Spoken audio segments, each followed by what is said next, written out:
Apa yang bisa kita pelajari dari Plant vs Zombie Fusion gitu kan? Ya, jadi akhir-akhir ini ya kan, Plant vs Zombie Fusion ini adalah sebuah game yang viral ya kan akhir-akhir ini ya kan. Hampir semua di kalangan gamer dari YouTube Short gitu kan, hingga streaming gitu, itu ya semua orang main gitu. Nah, di sini pasti kalian tahu udah ya secara keseluruhan apa itu Plant vs Zombie ya. Nah, jadi ya sebuah game lah ya. Nah, di sini Plant vs Zombie itu diciptakan oleh EA ya kan, atau Electronic Arts gitu. Selaku ya sebuah game yang cukup terkenal ya. Nah, mulai dari zaman dulu sampai sekarang gitu.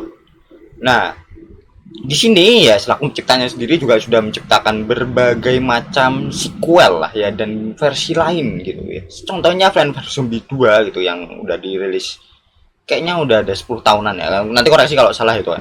Plant vs Zombie 3, dan yang ada juga tembak-tembakan gitu yang modelnya ya kayak tembak-tembakan aja lah. Itu namanya Plant vs Zombie Garden Warfare gitu. Nah, di sini ya jelas kalau dari awal Plant vs Zombie biasa itu mungkin dulu SD ya sering dimainin oleh anak-anak kecil gitu kan. Plant vs Zombie 2 itu pada saat SMP aku ya mungkin adalah sekitar 3 7 tahun 8 tahunan lah, sekitar segitulah ya. Nah, itu awal-awal rame, dan karena size-nya gede butuh internet, dan mungkin terlalu banyak levelnya, dan mungkin udah bosen juga ya, udah jenuh ya kan. Jadinya sedikit yang bermain di Indonesia, tapi ini mungkin ya aku kurang tahu juga ya. Nah, di sini jujur ya di keluargaku ada yang main gitu kan. Satu orang itu udah gede lah, cewek ya kan, tanteku sendiri itu main dan seneng banget main itu gitu. Sampai sekarang pun masih main itu. Nah, kalau yang lain memang jujur gak tahu ya. Nah, tapi menurutku sih ya pasti ada permainan yang lebih baik ya untuk yang udah gede. Itu biasanya permainannya kayak COC, terus mungkin Valorant dan segala macamnya gitu kan. Nah, di sini gitu, kalau kita lihat dari inovasi yang ya kayak apple to apple lah ya, yang sekonsep lah ibaratnya ya.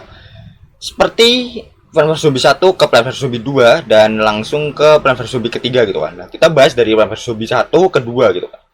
Nah, di sini gitu, penambahannya itu yang pertama adalah penambahannya di bidang level. Ya, jelas. Levelnya itu mungkin 10 kali lebih banyak, 20 kali lebih banyak, sampai ada bertubi-tubi lah time travel dan segala macam konsepnya, walaupun ya sama aja lah Indian gitu kan.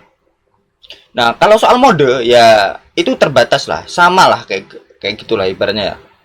Nah, kalau kalian itu ibaratnya mau main gitu kan, ini Plan vs Zombie 3 ada kesempatan untuk bermain sebelum ditutup lagi di close beta untuk diupdate gitu kan.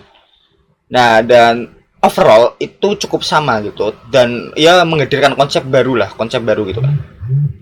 Nah, di sini kita konsepnya harus apple to apple ya kan. Jadi kayak ya biar fair, jadi kan Plant vs Zombie Fusion biasa dengan Plant vs Zombie 1 dan Plant vs Zombie 2 gitu kan.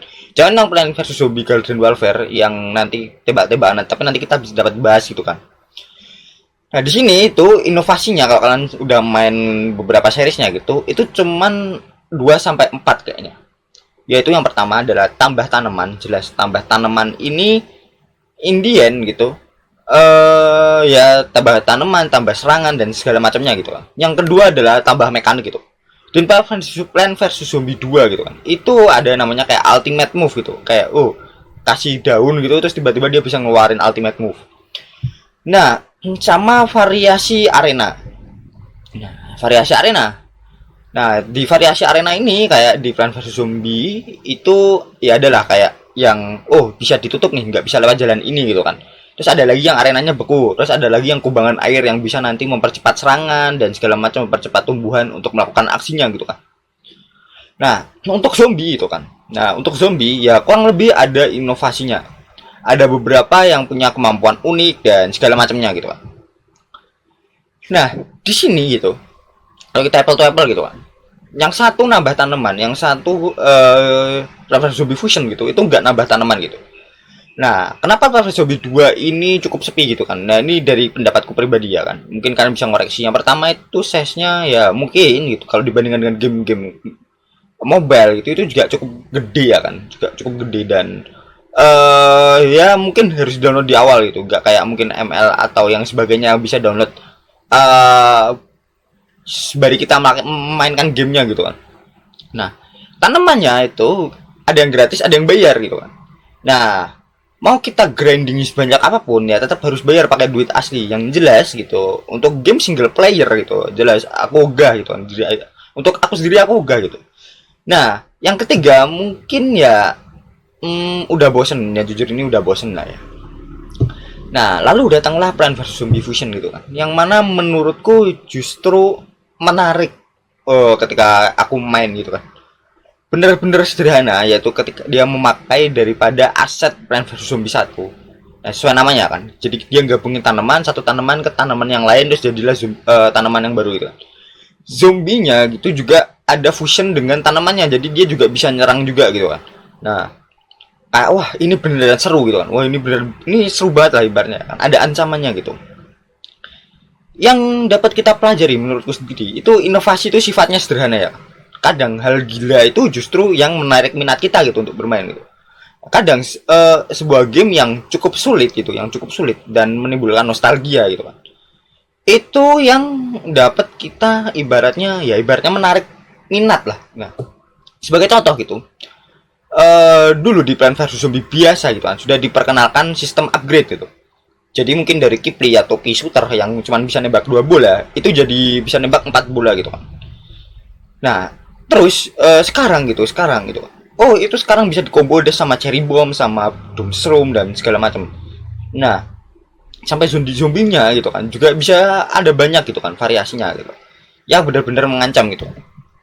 Nah, ini juga seru. Nah, bahkan di galak gempuran yang biasanya sebenarnya game ini harus bagus lah, harus realistis, harus plotnya oke gitu kan. Nah, di sini menurutku cukup bagus lah untuk inovasinya yang sederhana, cuman fusion doang gitu. Dia nggak mikirin hal-hal lain lagi. Nah, timbullah pertanyaan ya kan. Kenapa gitu? Nggak ngelakuin ini dari awal ya kan, yang kayak viral gitu dan segala macamnya gitu. Sebenarnya kalau dia bisa melakukannya kan sebenarnya bagus ini dan segala macamnya. Nah, yang mana jelas gitu kan. Jawabannya yang setelah aku cari-cari gitu kan.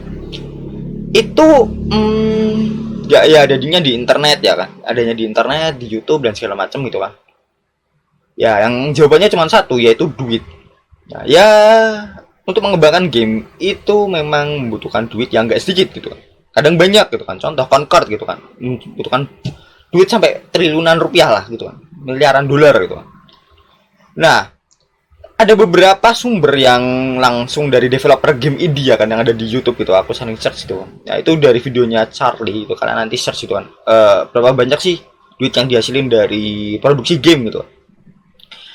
Pendapatannya tuh sangat minim gitu dengan effort yang luar biasa gitu. Sangat-sangat all in lah ibaratnya, pendapatannya sangat minim. Kayaknya kalau untuk kehidupan selamat itu kan dalam span waktu 3 tahun ya, beberapa tahun itu masih dapat segitu gitu, dan untuk kalian hidup dari situ aja gitu aku yakin nggak cukup gitu. Nah, berangkat dari situ gitu kan, nah dari effort dan duit yang didapat itu berangkat dari situ, jelas perusahaan nggak mau ambil resiko gitu, apalagi kayak Concord 2 minggu langsung selesai ya kan, langsung tutup semua itu perusahaan dan ya studionya juga ya kan, gamenya juga ya kan.